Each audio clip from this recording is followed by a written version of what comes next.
시간이 되었으므로 2022년 1월 4일 화요일 아침 예배를 시작하겠습니다. 다 같이 사도신경으로 우리의 신앙을 고백하겠습니다. 전능하사 천지를 만드신 하나님 아버지를 내가 믿사오며 그 외아들 우리 주 예수 그리스도를 믿사오니 이는 성령으로 잉태하사 동정녀 마리아에게 나시고 본디오 빌라도에게 고난을 받으사 십자가에 못 박혀 죽으시고 장사한 지 사흘 만에 죽은 자 가운데에서 다시 살아나시며 하늘에 오르사 전능하신 하나님 우편에 앉아 계시다가 저리로서 산 자와 죽은 자를 심판하러 오시니이다. 성령을 믿사오며 거룩한 공예와 성도가 서로 교통하는 것과 죄를 사해 주시는 것과 몸이 다시 사는 것과 영원히 사는 것을 믿사옵나이다. 아멘. 사랑과 은혜가 풍성하신 하나님 아버지, 하나님의 크신 사랑을 진심으로 감사드립니다. 오늘도 우리에게 새로운 하루를 허락하셔서 누구에게는 마지막의 시간이지만 예배로 하루를 열 수 있도록 도와주시네 감사합니다. 우리에게 예수 그리스도의 은혜를 심어주셔서 영원한 생명을 허락하여 주시고 하나님 말씀으로 하나님 말씀 안에서 일어설 수 있도록 늘 지켜주심을 진심으로 감사드립니다. 하나님, 우리가 육신의 장막이 벗어지는 그날이 일 때까지 하나님 장중에 사로잡힘을 받았다가 하나님을 기쁘시게 하는 삶을 살았다가 하나님 만날 수 있도록 도와주시옵소서. 힘들고 지칠 때에 하나님 말씀을 기억할 수 있도록 하시고 이 땅의 것보다 신령한 것을 더 도모하고 신령한 것을 도모하며 이 땅에 신령한 것을 심을 수 있는 우리 모두가 될 수 있도록 붙잡아 주시옵소서. 심신이 연약한 우리의 형제와 자매들을 위해 기도합니다. 병원에 입원 중인 전순주 집사님을 위해 기도합니다. 그리고 항암 치료를 받고 회복 중이며 계속해서 몸 관리를 하는 오은순 집사님을 위해서도 기도합니다. 그리고 우리 도진 어린아기를 위해 기도합니다. 그리고 심신이 연약한 우리 권사님들을 위해서도 기도합니다.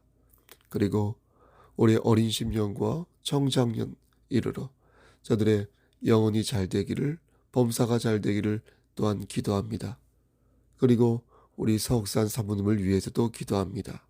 하나님께서 함께 하시사 모든 것들을 챙겨주시고 모든 것들이 주 안에서 바르게 정착되어지고 만들어져 갈 수 있도록 주여 우리의 삶을 선도하여 주시옵소서. 인간의 생사복을 주관하시는 하나님 아버지, 결국은 하나님의 필연적인 뜻 안에서 이루어지지만 모든 것들이 궁극적으로 우리가 잘 되고 우리가 바르게 서고 우리가 천국에 가는 그 과정 속에 있다 믿사오니 하나님 뜻 안에서 우리가 열매를 맺을 수 있도록 하시고 모든 것이 하나님의 필연적인 뜻 안에서 이루어질 수 있도록 축복하여 주시기를 소원합니다. 우리 성석교회 성도들, 경청로의 목사님들을 위해 기도합니다. 끝까지 지켜주시고 아무도 나고자 되지 아니하도록 눈동자처럼 지켜 보호하여 주시옵소서. 천국을 사모하는 자들 될 수 있도록 도와주시옵소서. 예수 그리스도인 받들어 감사하며 기도드렸사옵나이다. 아멘. 하나님 말씀 요한복음 6장 8절에서 15절 말씀입니다. 요한복음 6장 8절에서 15절 말씀입니다. 8절 제자 중 하나 곧 시몬 베드로의 형제 안드레가 예수께 여짜오되 여기 한 아이가 있어 보리떡 5개와 물고기 2마리를 가지고 있나이다. 그러나 그것이 이 많은 사람에게 얼마나 되겠사옵나이까. 예수께서 이르시되 이 사람들로 앉게 하라 하시니 그것에 잔디가 많은지라. 사람들이 앉으니 수가 5,000명쯤 되더라. 예수께서 떡을 가져 축사하신 후에 앉아있는 자들에게 나눠주시고 물고기도 그렇게 그들의 원대로 주시니라. 그들이 배부른 후에 예수께서 제자들에게 이르시되 남은 조각을 거두고 버리는 것이 없게 하라 하시므로 이에 거두니 보리떡 5개로 먹고 남은 조각이 12바구니에 찼더라. 그 사람들이 예수께서 행하신 이 표적을 보고 말하되 이는 참으로 세상에 오실 그 선지자라 하더라. 그러므로 예수께서 그들이 와서 자기를 억지로 붙들어 임금으로 서무르는 줄 아시고 다시 혼자 산으로 떠나가시니라. 아멘. 하나님, 이 말씀을 들어 사용하여 주시옵소서. 예수 그리스도인 받들어 감사하며 기도드렸사옵나이다. 아멘. 고대 사회에 칼라시아 부족이라고 있었습니다. 이 부족은 죽은 조상의 시신을 먹는 풍습을 가지고 있었는데요. 그런 칼라시아 부족 옆에 그레시아 부족이 살고 있었다고 합니다. 이들은 칼라시아와 달리 조상이 죽으면 시신을 화장하는 풍습을 가지고 있었다고 합니다. 하루는 페르시아 왕인 다리우스가 조상의 시신을 화장하는 그레시아 사람들을 찾아가서 죽은 조상의 시체를 먹는 조건으로 너희가 어떤 대가를 원하느냐라고 물었습니다. 그러자 그레시아 사람들은 충격을 받고 대답하기를 아무리 많은 돈을 주더라도 그런 일은 절대 하지 않을 것입니다. 라고 말했습니다. 이번엔 죽은 조상의 시신을 먹는 칼라시아 부족을 찾아가 죽은 조상의 시체를 화장하는 조건으로 너희가 무엇을 받고 싶은지 물었습니다. 그러자 칼라시아 사람들도 공포에 질린 채 제발 그런 무서운 말은 하지 말아달라며 자신들은 절대 그런 일을 할 수 없다라고 말했습니다. 그러니까 칼라시아에게는 조상의 시체를 화장하는 것이 그 어떤 행위보다도 야만적이고 잔인하다 생각한 것입니다. 이 이야기의 교훈은 신념과 관점에 따라 혹은 문화에 따라 현안이 다르게 보일 수 있으니 함부로 그들의 문화나 입장을 판단하지 말라라는 것입니다. 문화적 상대성에 따른 정당성을 논할 때 자주 쓰는 이야기입니다. 맞습니다. 조상의 시신을 먹는 것과 조상의 시신을 화장하는 것 모두 관점에 따라 일탈 행위가 될 수도 있고 그렇지 않을 수도 있습니다. 모든 것이 상대성을 가지고 있으니 무엇이 옳다거나 그러다고 말할 수 없다는 논리입니다. 하지만 이것을 성경적인 관점이라 말할 수 있겠는가 물을 때 그렇지는 않습니다. 문화적 상대성을 인정하지 말자는 게 아닙니다. 우리는 서로를 존중하고 타인의 문화와 습관을 인정할 필요가 있습니다. 하지만 교회는 분명한 심지를 가지고 있어야 합니다. 진리 안에 있을 때 교회는 제대로 된 상대성과 제대로 된 이타성을 발휘할 수 있습니다. 그럼 그 진리란 무엇인가? 우리가 호흡을 다할 때까지 끝까지 붙들고 있어야 할 그 진리란 무엇인가? 그건 바로 우리 주 예수 그리스도이시니 우리는 이 중심과 이 진리를 놓아버린 채 시류에 발맞추려 해서는 아니 될 것입니다. 만일 그렇게 하면 교회는 빛과 소금의 역할을 선도할 수가 없을 것입니다. 오늘 본문을 보면 오병이어의 기적이 나옵니다. 예수님께서 보리떡 5개와 물고기 2마리를 축사하시고 앉은 자들에게 나누어 주셨는데 11절 말씀을 보면 그들의 원대로 주어서 풍족하게 먹을 수 있도록 하셨다 말씀하십니다. 빌립은 많은 사람들에게 떡을 먹이시겠다는 예수님의 말씀을 듣고 몹시 당황하여 합리적인 대안을 제시합니다. 7절 말씀 보니까 빌립은 수치에 밝은 사람이었기에 우리에게 최소한의 양의 떡을 제공하게 되면 200데나리온 정도가 나온다고 말합니다. 200데나리온은 대충 노동자가 대략 7, 8개월 정도 일하고 받은 임금 정도가 됩니다. 한 달에 노동자가 얼마나 버는지를 정확하게 말씀드릴 수는 없지만 대충 생각해도 이 200데나리온은 결코 적은 금액이 아닙니다. 그런데 빌립은 용의주도함을 보이면서 이 정도 식사 비용이 든다고 예수님께 말씀을 드린 것입니다. 그때 예수님께서는 기적을 일으키셨고 그 기적은 물질을 이용한 영적인 기적이었습니다. 사람들은 이러한 기적을 보고 크게 흥분하였습니다.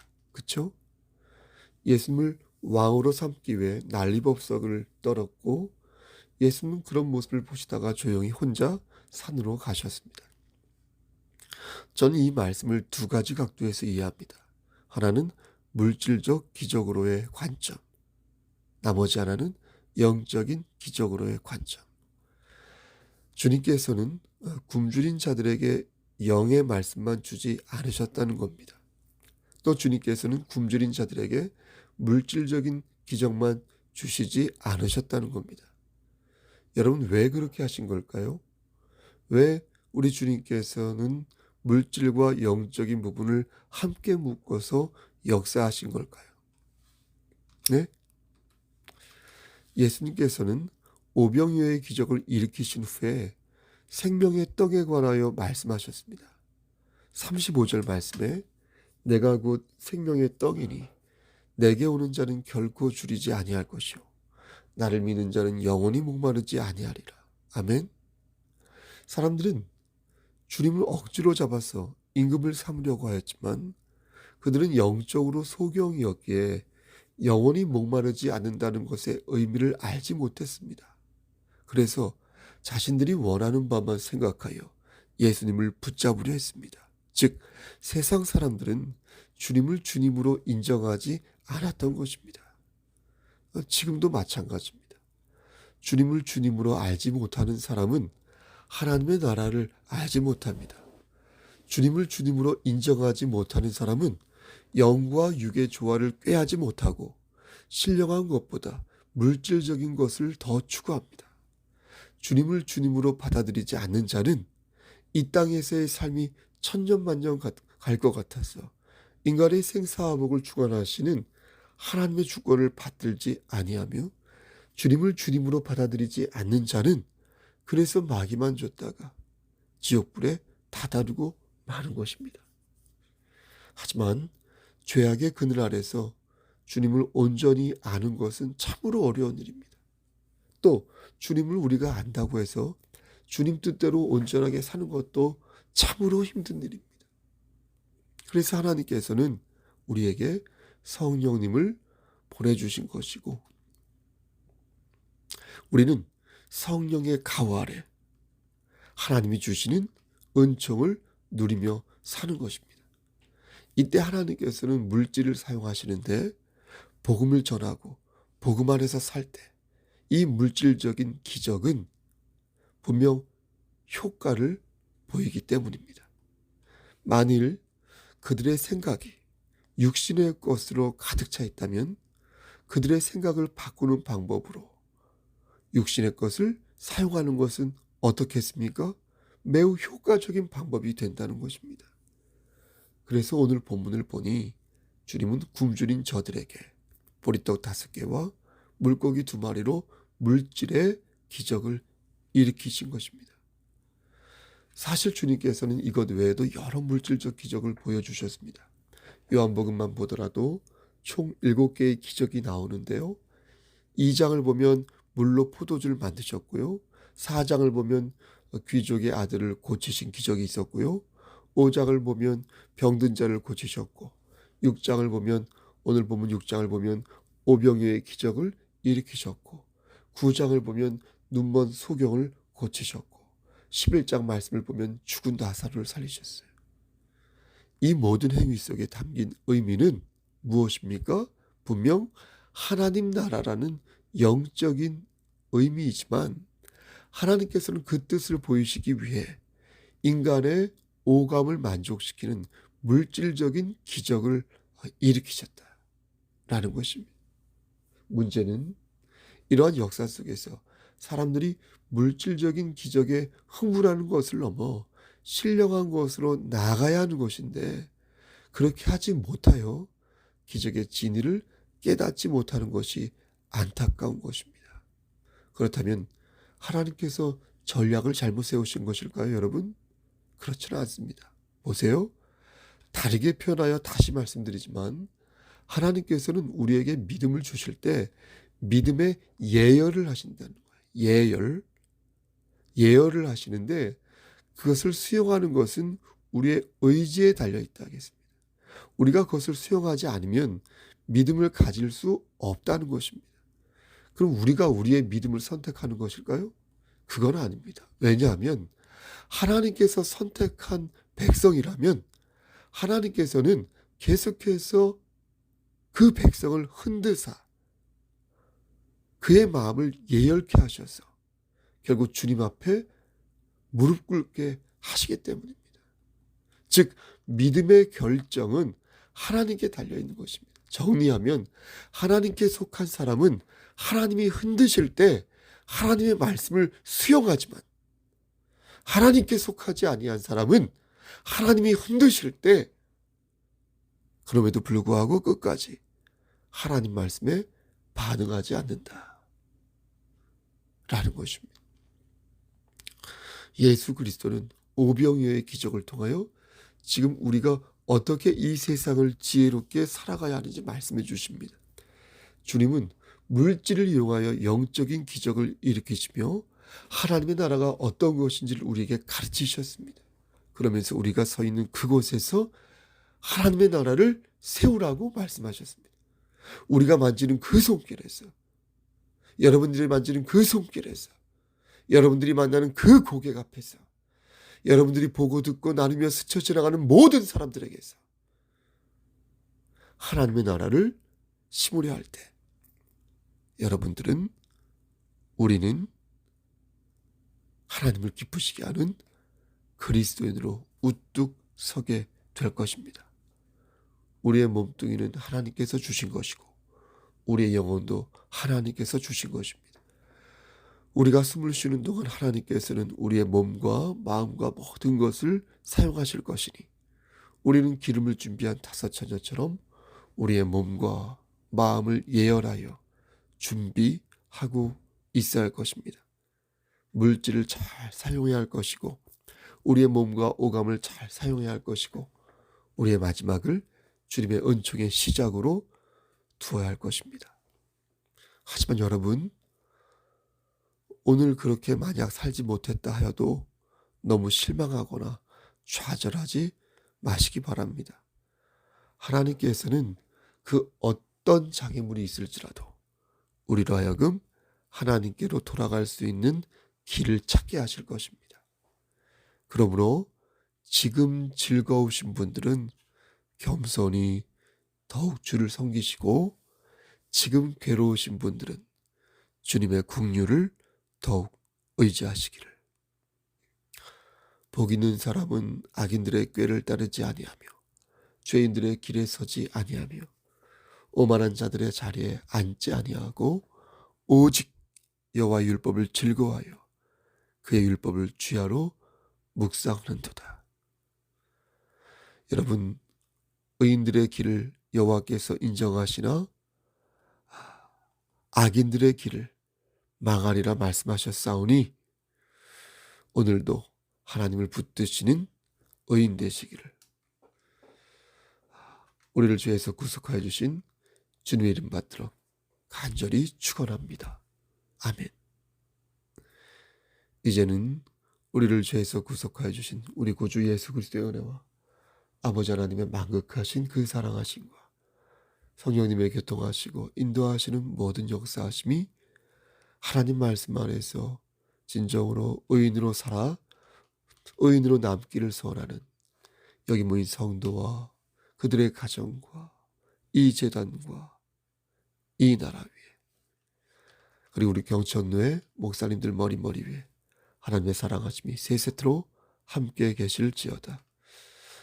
아멘. 예배를 마쳤습니다. 여러분 무슨 일 있으면 연락 주시고요. 오늘도 특별한 날은 아닙니다. 왜냐하면 늘상 그 시간이 그 시간이기 때문에. 하지만 하나님 말씀 안에서 사는 자들은 매 시간이 매일매일이 특별한 하루라고 믿습니다. 여러분 다시 한번 말씀드리지만 무슨 일 있으면 연락 주시고요. 오늘 하루도 건강 유의하시고 그렇게 하루를 사시길 바랍니다. 여러분들이 서 있는 그 자리에서 여호와 니시 하나님의 깃발을 꽂으시기를 소원합니다. 저도 저에게 주어진 스케줄대로 오늘 그대로 그렇게 잘 열심히 살도록 하겠습니다. 여러분 승리하십시오. 샬롬.